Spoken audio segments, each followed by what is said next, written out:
परसों के वीडियो में मैंने साफ साफ कहा था कि जो मार्केट में गिरावट आई है वो बहुत ही शार्पली रिकवर कर जाएगा। कल की वीडियो मैंने नहीं अब बनाई थी, मैंने वहां पे भी मार्केट कल भी ठीक ठाक बढ़ी थी, कल अच्छी खासी बढ़ी थी, बल्कि आज से ज्यादा तो कल रिटर्न दिया था मार्केट ने। आज भी काफी कस के रिकवरी मार्केट में आई है, बहुत बहुत का लगभग सारे ही शेयर्स आप लोग के ग्रीन में क्लोज हुए हैं। आईटी सेक्टर को छोड़ दीजिए, आईटी सेक्टर से रिलेटेड एक अलग न्यूज है, अभी वीडियो में आगे कवर करूंगा। दो तीन आईपीओ के बारे में भी बात करनी है, वो भी मैं भी आप लोग को बता दूंगा, तो वीडियो को स्किप मत करना, सीधा पॉइंट पे मैं यहाँ पर आता हूँ। देखिए, पहली बात तो कभी भी आप लोग को एक्सपर्ट बनना पड़ेगा कि अगर कभी भी शार्प फॉल आता है तो मेरा वेट मत करिए, खुद ही से पैसा लगा लीजिए, ठीक है। एवरेज करिए, पैसा नया मार्केट में लगाइए 2-4 दिनों के लिए, ताकि जैसे वो शार्प फॉल आया है तो शार्प रिकवरी भी होनी ही होनी है। अभी यूएस और इंडिया की ट्रेड डील हुई है, मार्केट उसकी वजह से नहीं बढ़ी है। सब लोग कहेंगे मार्केट उसकी वजह से बढ़ी है, देखो मार्केट को बहाना चाहिए होता है, क्योंकि इंडिया में रिटेलर्स कितने एजुकेटेड है ये बात आप भी जानते हो, ठीक है। तो वो सिर्फ उनको फालतू का बहाना चाहिए होता है, तो वो बस एक फालतू सा बहाना मिल गया, इसलिए जो फालतू से गिरावट आई थी बजट वाले दिन वो सारी यहाँ पे रिकवर हो गई। वरना इस बार का जो बजट था ना वो भी बहुत ज्यादा, मतलब एज एन इकोनॉमी, क्योंकि मैं इकोनॉमी पढ़ी है मैंने, तो थोड़ा बहुत 19-20 था, उतना अच्छा नहीं था। Otherwise as a country budget में कोई दिक्कत नहीं थी, कहीं भी कटौती नहीं करी गई थी। जो बजट जैसा लास्ट ईयर का था वैसा ही बजट यहाँ पर फिर से अनाउंस किया गया। हाँ, कोई भी नया इंप्रूवमेंट नहीं किया गया, वो एक अलग बात थी, लेकिन कोई भी चीज खराब नहीं करी गई। जो एक नॉर्मल बजट होता है वो नॉर्मल बजट ही था, खाली एफटीटी बढ़ाई गई, वो भी जिससे रिटेलर थोड़ा सा इंडियन स्टॉक मार्केट में कम घुसे। और उसका भी रीजन वही है कि वो आता है तो नुकसान ही करता है अपना। अब ये एक सब्जेक्टिव थिंग है कि यहाँ पर कुछ लोग फेवर में बोल सकते हैं, कुछ लोग अगेंस्ट में बोल सकते हैं, तो इस पे मैं डिबेट नहीं करने वाला। ये आपकी चॉइस है कि इसको आप फेवर में के मानते हो कि भाई नुकसान कर रहे हैं तो तुम्हारा क्या जा रहा है, पैसा तो उसका है, वो भी एक बहुत सही लाइन है।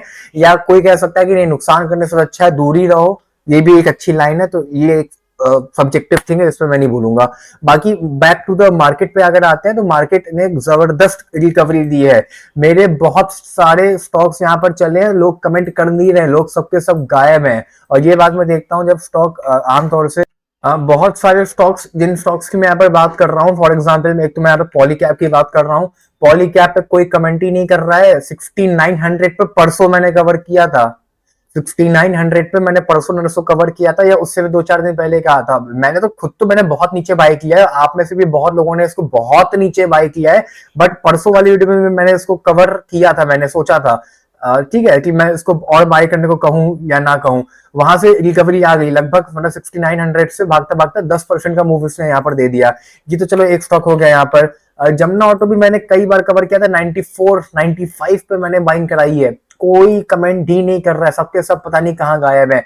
40% के आसपास का रिटर्न दे चुका है, बहुत ही साइलेंटली, ना कोई रिजल्ट डिक्लेयर किया है, कोई बहुत अच्छा अलग से ऐसा कोई रिजल्ट डिक्लेयर नहीं किया है इन्होंने, नॉर्मल रिजल्ट वगैरह डिक्लेयर कर रहे हैं। और अपना अगर आप देखो तो 40% के आसपास भाग चुका है, 40-50% के, जिसमें ये गिरावट भी शामिल है जो मार्केट में गिरी है अभी कुछ टाइम पहले। और रिकवरी तो उतनी अच्छी नहीं हुई है, रिकवरी तो उसकी धीमी हुई है एज कम्पेयर टू जितना कस के गिरा था, अगर आप देखो यहाँ पर मोटा मोटा। इसके अलावा ई क्लेरिक्स की अगर मैं बात करूं यहाँ पर, तो ई क्लेरिक्स भी कोई बात नहीं कर रहा है। आज ही 8% गिरा है, क्योंकि आईटी का स्टॉक था। आईटी क्यों गिरा है अभी मैं वीडियो में आगे बता रहा हूँ, क्या क्या दिक्कत है, कोई वो एक एआई बताता हूं मैं भी आपको आगे। अदरवाइज ये भी 4700 पे, 4900 पे इसका अगर आप ऑल टाइम हाई देखो, तो परसों इसने ऑल टाइम हाई क्रिएट किया है, कल या परसों, तीन कब थी, तीन कल ही तो थी, कल ही इसने अपना ऑल टाइम हाई क्रिएट किया है। 40 लगभग 5000 रुपए के आसपास का स्टॉक हो चुका है। और आई थिंक मैंने 3500 या 3600 पे कहीं बाय करवाया था, ढाई भाई पे तो नहीं कराया था, लेकिन आई थिंक 35 या 34-36 के आसपास कहीं मैंने बाइंग कराई है। तो कोई बोल नहीं रहा है, मतलब थोड़ा सा मुझे लगता है जो स्टॉक गिरते हैं बस वही आप लोग पोक करते रहते हो, ठीक। तो थोड़ा सा ये अवॉइड किया करो, और भी स्टॉक्स बताया करो, ताकि मेरा भी रिकवरी होती रहे, मतलब दिमाग में आता रहे कौन से स्टॉक्स मैंने कवर करे हैं टाइम टू टाइम। कल्याण की मैं बात करूं अगर यहाँ पर, तो कल्याण नो डाउट 500 के आसपास मैंने बाइंग कराई थी, 500 के बाद वो गिरते गिरते 400 का उसने ब्रीच लेवल ब्रीच कर दिया।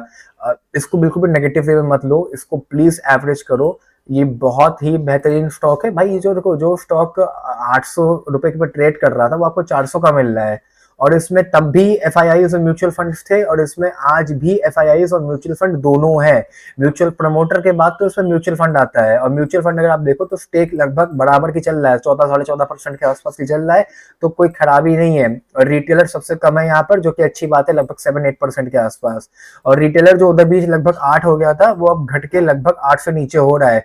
तो अब जब भी मूवमेंट आएगा, मूवमेंट इसमें भी तगड़ा आएगा, तो ये भी एक स्टॉक हो गया। बाकी सीडीएसएल वगैरह भी मुझसे काफी लोग पूछ रहे थे सीडीएसएल वगैरह में क्या करना चाहिए।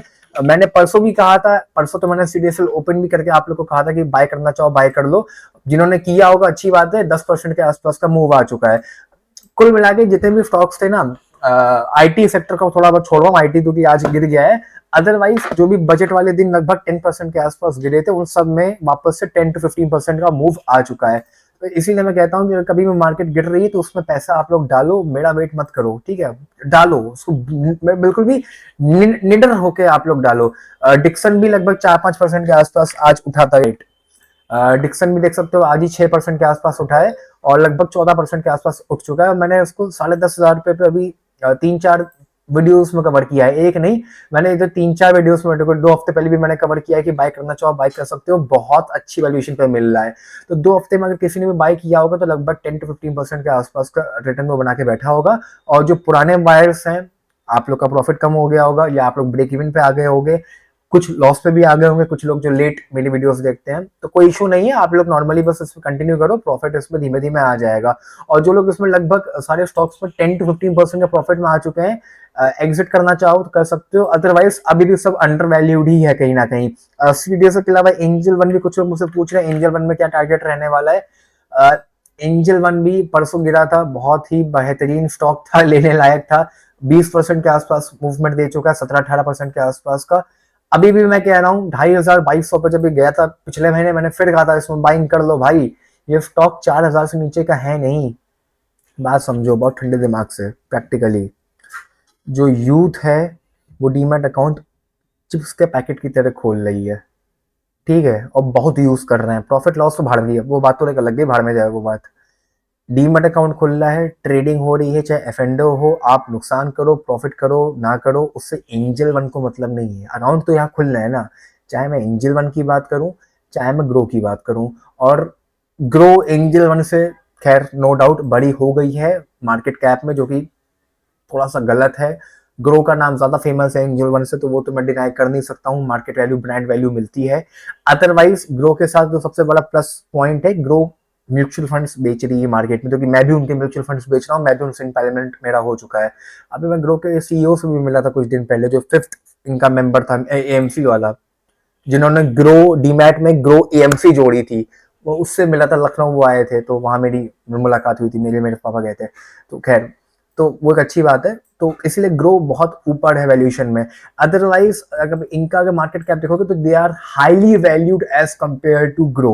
अगर ग्रो एएमसी भी आप जोड़ते हो 50,000 करोड़ की अगर आप वैल्यूएशन लगा लो एएमसी की देखिए, हालांकि ग्रो की एएमसी भी 50,000 करोड़ की है नहीं, क्योंकि ग्रो में हार्डली कितने ही फंड है, मल्टी कैप है, मल्टी एसेट है, और एक वैल्यू फंड है, 3 ही फंड है जो हम लोग बेच रहे हैं ग्रो के लिए, अच्छा परफॉर्म कर रहे हैं, ठीक है। अब ये लेने मत कोई भी सुन के, तो ये डिफरेंट कैटेगरी वाइज है। और पोर्टफोलियो जब मैं बनाता हूँ किसी भी एमएफ के लिए, म्यूचुअल फंड्स के लिए, तो काफी सारे उसमें रहते हैं अलग अलग चीजें, ऐसा नहीं कि एक सुन के मेरे मुंह से ले लिया फिर नुकसान होगा तो मुझे मत कहना आके, मैं बहुत साफ साफ कह रहा हूँ, ठीक है। तो ये बातें हो गई यहाँ पर। बाकी आप लोग कमेंट कर देना, मैं कमेंट ही पढ़ के अभी बस वीडियो अपलोड होते होते आप लोग को रिप्लाई दूंगा, और फिर आप लोग मेरी वीडियो देख सकते हो। अब आ जाओ आईटी के ऊपर, आईटी के ऊपर क्या बवाल कटाया यहाँ पर आज, आईटी के ऊपर बवाल यहाँ पर ये कटा है, आईटी स्टॉक्स गिरे थे, कोई एक एंथर करके कोई वो आया है, नया एआई आया है, एथरनेक करके कि कौन सा है एक नया एआई का जो स्टॉक है, new AI tool by US startup, ये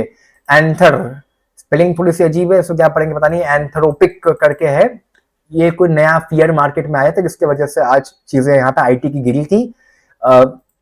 फर्जी है, शार्प फॉल आया था, शार्प रिकवर कर जाएगा, एआई टूल्स बहुत है, किसी का हवा बन जाए तो वो बात अलग चली जाती है, वरना तो चैट जीटीपी अपने आप में बहुत केपेबल है, बहुत काम कर सकता है, मैं जेन्युइन बता रहा हूँ।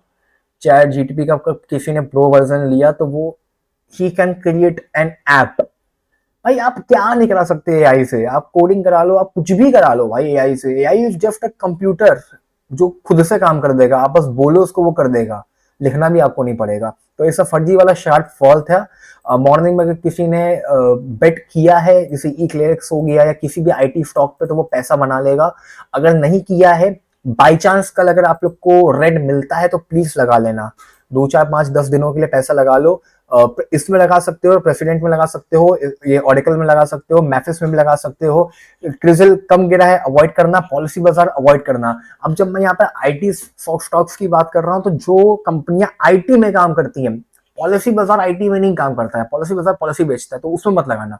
ठीक है, ये कोफरेज में लगा सकते हो, क्रिप्ट में भी। क्रिप्ट उतना गिरा नहीं तो उतना ज्यादा काम नहीं करता। केफिनटेक भी अगेन एमएफ का काम करता है तो उनसे भी उतना नहीं गिरावट आई है, ये लगा सकते हो। एलएनटी लगा लो, विप्रो लार्ज कैप गिरा नहीं उतना ज्यादा, बट टीसीएस और एंड इन्फोसिस में आप लोग बहुत क्लीन बेट खेल सकते हो यहाँ पर, ये भी लगा सकते हो, बहुत लाल है।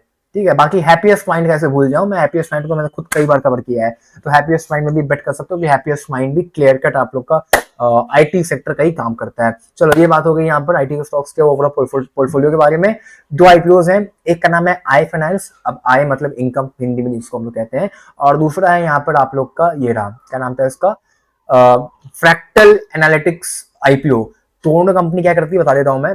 आई फाइनेंस जो कंपनी है एक स्मॉल माइक्रो फाइनेंस बैंक, या जो आजकल बहुत सारे आ गए हैं आप लोग को पता होगा, बहुत सारे आ गए हैं आजकल माइक्रो फाइनेंस आईपीओ वगैरह भी आते रहते हैं, और आप लोग के सिटी में भी ओपन हो गए होंगे, तो ये वो कंपनी हो गई यहाँ पर।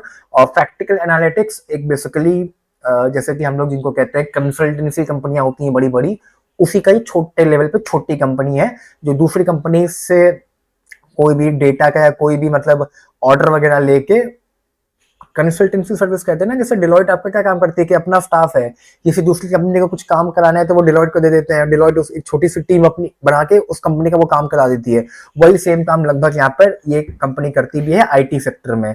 अब तो ये भी खैर इसके लिए भी नेगेटिव न्यूज थी ये जो मैंने भी आप लोग को एआई वाली बताई थी।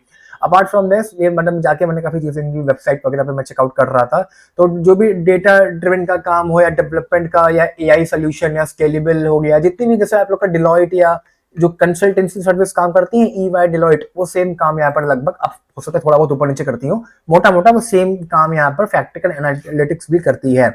दोनों आईपीओस में देखिए आईपीओस डिसेंट है, दोनों आईपीओस में नॉर्मल रिटेल कैटेगरी है, वही 15-14 हजार रुपए की लॉट लगेगी, ज्यादा मैं आप लोग का टाइम वेस्ट नहीं करने वाला हूँ। जेएमपी में एक छोटा सा यहाँ पर एक सीन है कि देखिए जेएमपी यहाँ पर प्रैक्टिकल की लगभग 13-14% की चल रही है, लेकिन आई की नहीं चल रही है, आई की लगभग 3-4% की चल रही है। दोनों आईपीओस में ओपन होने में अभी टाइम है, तो मैं अभी से फालतू में आप लोग का दिमाग खराब नहीं करने वाला। आईपीओस दोनों यहाँ पर 9 तारीख को ओपन होंगे, एक साथ ओपन होंगे, एक साथ क्लोजिंग देंगे, एक साथ अलॉटमेंट आएगी, एक साथ लिस्टिंग होगी। तो दोनों आईपीओस में अगर अप्लाई करना है तो आप लोग को यहाँ पर 30,000 रुपए लगेंगे एक एक लॉट के लिए, एक डीमैट अकाउंट से। दोनों आईपीओ में 15-15-30,000 रुपए हो गए। फिलहाल के लिए तो मैं फ्रैक्टल भी नहीं कह सकता अप्लाई करने की, क्योंकि देखिए 13-14% GMP is not a huge GMP, it may fall any time. थोड़ा बहुत भी मार्केट में कहीं ऊपर नीचे कुछ हुआ, अगर कहीं ऊंच नीच हो गई तो ये निपट जाएगा जीएमपी यहाँ पर, इसलिए अभी अवॉइड करो। अभी तो 4 तारीख है, अगले हफ्ते के मंडे से आईपीओ ओपन होंगी, तो मैं आप लोग को सैटरडे संडे में वीडियो बना के अपलोड करूंगा कि आईपीओस में क्या करना चाहिए। बाकी टिल देन आप लोग देखते रहो यूं ही एंड कमेंट करते रहो, मैं कमेंट्स का रिप्लाई बस अभी दे दूंगा इस वाली वीडियो में, इस वाली वीडियो का, और पिछली वीडियो में भी देने जा रहा हूँ। Bye, take care, love you all. मैं पढ़ता सारे हूँ, मैं पढ़ता कमेंट सारे हूँ मैं।